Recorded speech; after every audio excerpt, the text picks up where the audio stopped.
Good day, this is John from In the Air narrating this collaborated project along with Brenton and Noel. This is a multi-part project which took many weeks to complete, and that's why you haven't heard from me in quite a while.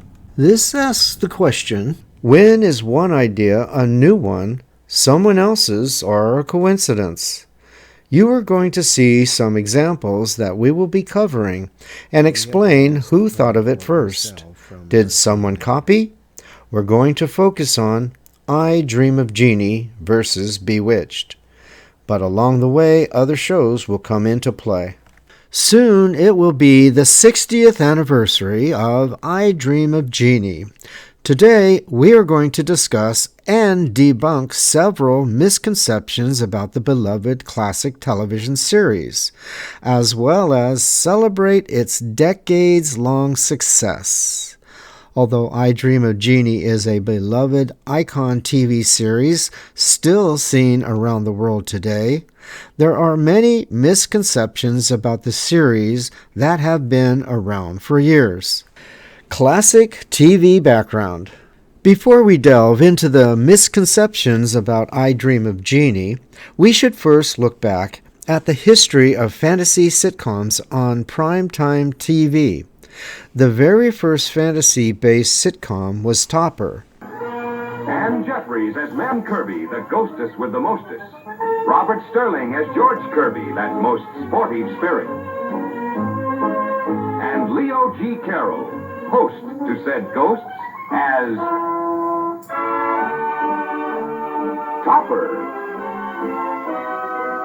which aired on CBS from October 9th, 1953 until July 15th, 1955. This sitcom was based on the 1937 film Topper and the Thorne Smith's novel Topper and Topper Takes a Trip. In this sitcom, Cosmo Topper, vice president of Citibank, and his wife Henrietta move into a house from the estate of a young couple who died, George and Marion Kirby. The house is haunted by them after falling victim in the avalanche.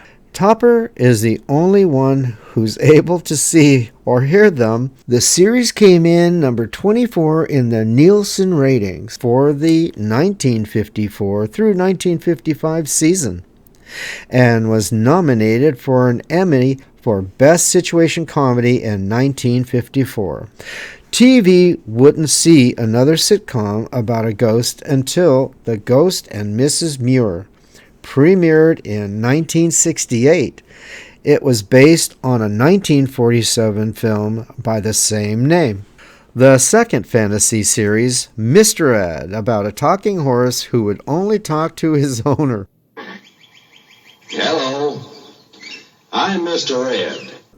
William Post premiered in syndication from January 5th to July 2nd, 1961, and later on CBS beginning October 1st, 1961 through February 6, 1966. This show's concept is derived from a series of short stories by children's author Walter R. Brooks. The third fantasy sitcom was My Favorite Martian. This series aired on CBS from September 29, 1963 through May 1st, 1966. It was number 10 in the Nielsen ratings for its first season, though it oddly is barely mentioned in many documentaries about the TV sitcom fantasy genre. Its ratings, success, and popularity are certainly responsible for the explosion of fantasy sitcoms that premiered in the following seasons. In the fall of 1964 and 1965 season, CBS added two other fantasy sitcoms to the schedule with My Living Doll and The Munsters. That same year, ABC premiered Bewitched and The Addams Family. In the fall of 1965, I Dream of Jeannie premiered on NBC. 1967 saw the premiere of The Flying Nun on ABC, and in 1968, NBC premiered The Ghost and Mrs. Muir.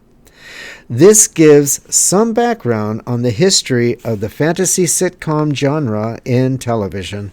Misconception number 1. Is I Dream of Jeannie a copy of Bewitched? The background information is important because many people don't know much about the fantasy sitcoms that aired before Bewitched and I Dream of Jeannie. Throughout the history of movies and television, similar premises and stories have been told through different characters and varying situations. These are not copies, but rather different creative ways to tell stories. Some examples in the medium of television include Bonanza and the Big Valley, Father Knows Best and Donna Reed Show, Family Ties and Growing Pains, Dallas and Dynasty, The Office, Parks and Recreation. The same is true for the fantasy sitcoms of the 1960s, though some continue to state that I Dream of Jeannie is merely a copy of Bewitched. Due to misinformation, some have given the impression that Bewitched was TV's first supernatural sitcom, as well as claiming in print and in television documentaries that the idea for I Dream of Jeannie was taken from Bewitched, which started in 1964, 1 year before I Dream of Jeannie premiered. In the True Hollywood Story of Bewitched, which first aired on August 22, 1999. Bewitched Forever author Herbie J. Pilato, it was even stated that the animated opening of I Dream of Jeannie was taken from Bewitched. The truth is that many television series in the 1950s and 1960s had animated openings. One of them happened to be My Favorite Martian, which preceded Bewitched by 1 year.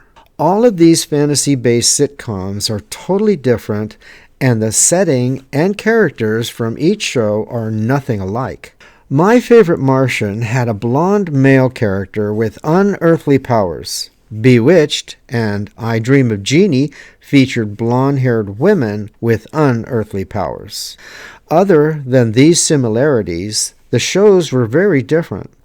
William Asher, Bewitched director and husband to the show's star, Elizabeth Montgomery, has stated Elizabeth was unhappy with Sidney Sheldon for creating I Dream of Jeannie. This audio interview with Elizabeth Montgomery corroborates this. However, she makes clear that she has no ill feelings toward anyone in the cast of I Dream of Jeannie. I was annoyed.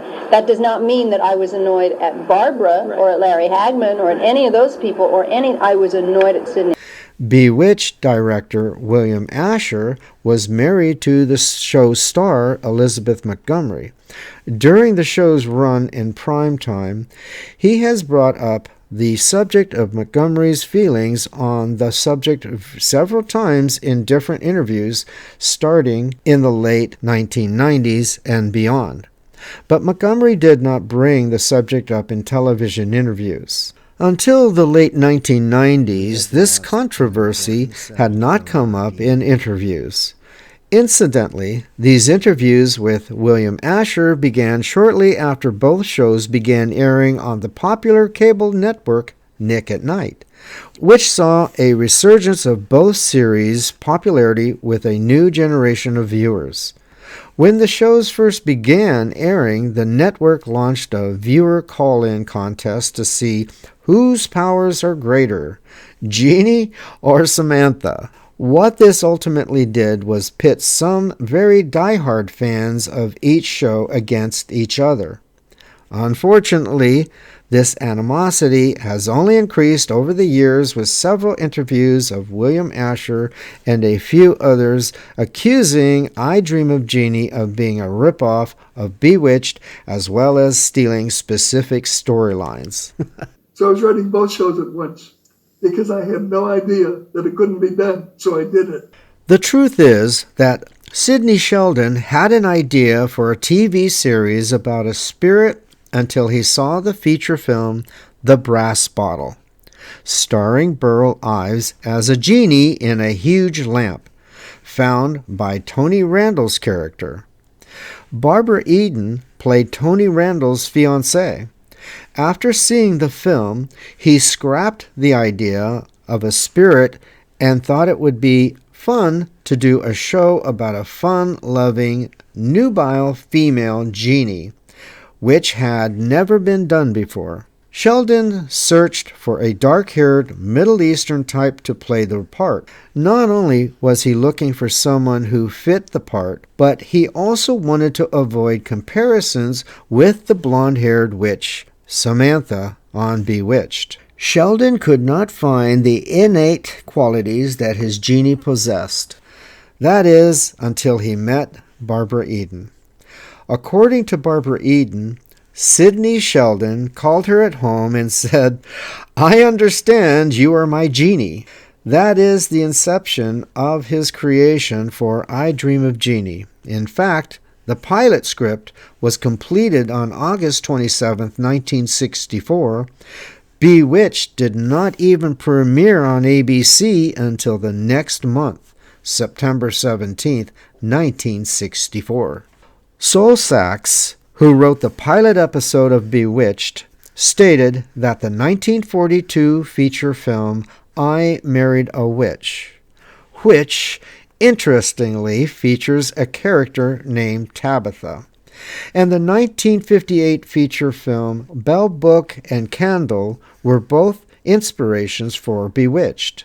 So, Bewitched was not an original concept itself.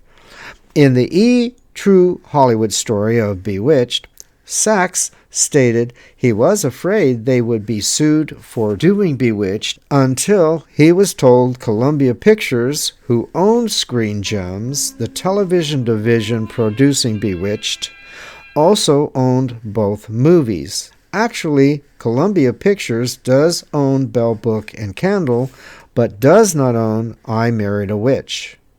That film was originally owned by Paramount and later was one of many films sold to United Artists. Producer William Dozer first had the property that would become Bewitched, and actress Tammy Grimes was first approached for the lead role in the show, ultimately turning it down. It wasn't until later that William Asher was hired by Screen Gems and his then-wife Elizabeth Montgomery was cast as the lead. Writer Sol Sachs also stated that in 1964, Screen Gems came back to him and asked if he would write a pilot for another series about a witch. He was not interested and declined. Screen Gems then approached Sidney Sheldon. He told them he had already been working on another supernatural fantasy sitcom and had a script. As stated in the True Hollywood story of I Dream of Jeannie, this was in the summer of 1964.